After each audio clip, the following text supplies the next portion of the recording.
మహాప్రవక్త యెషయా గ్రంథములో 9వ అధ్యాయము 2వ వచనంలో రాయబడి ఉన్నది.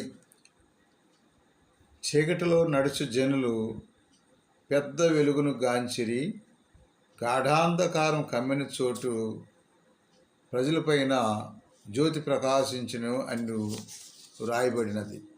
ఈనాడు చీకటిలో నడుచు జనులు అంటే చీకటి అంటే భయం.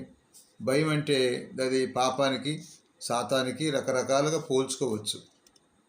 చీకటి పడగానే ఎంతోమంది భయపడుతూ ఉంటారు. అలాగే ఆనాటి ప్రజలు చీకటిలో భయాలతో కలవరంతో ఉన్న ప్రజలకి ఈ ప్రవక్త మంచి సందేశం చెప్పాడు. ఈనాడు కూడా ప్రతి వ్యక్తికి భయాలు, కలవరం ఉన్నాయి. ఈ యేసుక్రీస్తు యొక్క జన్మదినోత్సవం కొనియాడుకునేటట్టు ఈ రోజుల్లో ఆ క్రీస్తు అని వెలుగు మనలో ఉన్నప్పుడు భయాలు పారిపోతాయి.